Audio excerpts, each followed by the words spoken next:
Okay, this article is about North Korean refugees. Of course, the conditions are allegedly so bad. There's another article in the same book about cannibalism. It's believable that cannibalism is widespread in North Korea. Imagine. And public executions. Of course, the Kim Jong Il regime remains in power now by sheer terror. That is, the police, the secret police must be everywhere. There must be government spies and people everywhere. Surveillance must be everywhere. Now, the number of people who have escaped has increased dramatically.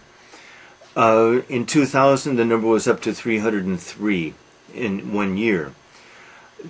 What I would prefer to focus on is if 303 escaped, some of them, of course, diplomats and wealthy, 3 military officers, that's interesting, but mostly common people. Now, who escapes?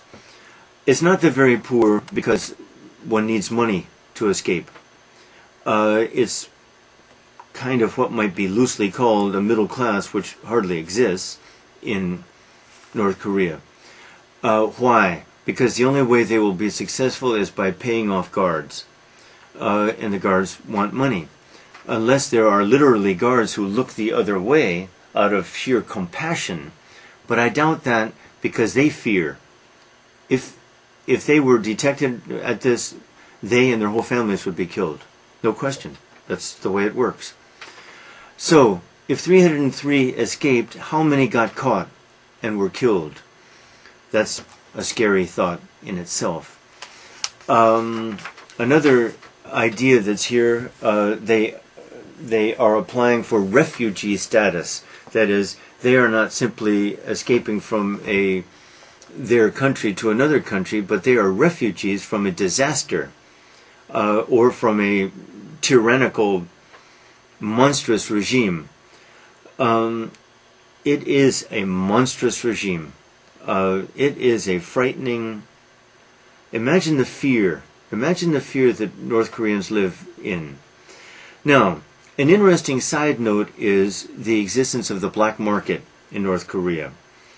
And I have heard that it's pretty large. Now, that's an interesting idea. I think I've said this before, but if I haven't, a large black market can exist only by the tacit permission of the government. Do we think the government doesn't know about the black market? Do we think the government doesn't know who's running the black market? Do we think the government isn't watching the black market? No, of course not. The government allows the black market to exist. This gives some people some hope. The danger is that people discover the goods, the products, the lifestyles abroad. That's the danger. But clearly this government has calculated the risks and the benefits and has decided that to permit the black market to exist is better than to try to kill it, because then they are flirting with real resistance, maybe. Besides, probably the customers of the black market are soldiers and government people themselves. Anyway, this is a lot like the book 1984, Orwell's picture. Is really perfectly like it, except the poverty is much, much worse. Final element here. Apparently in 2000, 5,000, how did they get this number? I don't know. 5,000 North Korean women sold themselves abroad as wives and prostitutes to China. Now, I'm a little suspicious of this. These women had to have government permission to go abroad. What did they do? Go to the North Korean officials and say, "Hi, I'm a prostitute. Let me go to China to practice my prostitution"? I'm real skeptical about that figure and how this worked, or I would like to know how it works. I can't imagine that the government simply says, "Yes, here's a passport. Go abroad and be a prostitute," or "Here's a passport. Go abroad and be the wife of some Chinese." it's a little hard to imagine in such a repressive, cruelly repressive system. But is it reaching a critical stage? I don't think so. The system, the regime in North Korea has read and has understood the book 1984. They know how they can stay in power, and they are successful at doing it. And I don't see any reason to think that some popular uprising will bring them down. That would demand some organization. Impossible. That would demand the existence of pockets, groups. Impossible in that country. The only possibility of an end to the system in North Korea is a civil war. I've discussed this before, but I'll mention it here. A civil war that is generals who have a lot of power, especially those that control nuclear, but just generals who have, of course, thousands of soldiers. Generals somehow able to unite, even 3 or 4 of them, starting a civil war. That's the only possibility that I see of an end to the situation in North Korea. And I'll finish that scenario. If that civil war were to break out in North Korea between Kim Jong Il's guys and these other guys, the winner would be the side that made contact with the U.S. and said, "Hi, support me. Will you support me?" And of course the U.S. would say, along with Seoul, would say, "Sure, but understand that at the end of this, you're going to have a democracy. The regime is finished.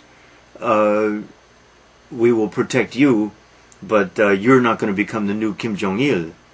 We are going to take charge for a while, just like Iraq." That's the only way I can imagine this ending, because it's a terrorist regime. Their control of the minds and bodies of people is terrifying.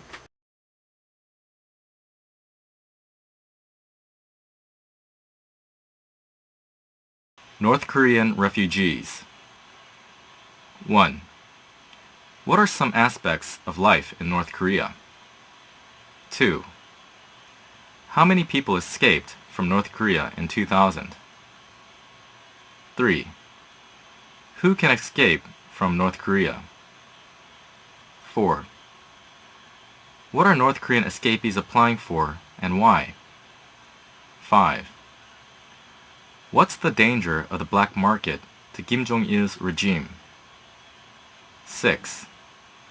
How is the situation in North Korea different from that of Orwell's 1984? 7. What did 5,000 North Korean women allegedly do? 8. What would a popular uprising in North Korea require? 9. What is the only chance that the regime could be overthrown? 10. Who could win the civil war?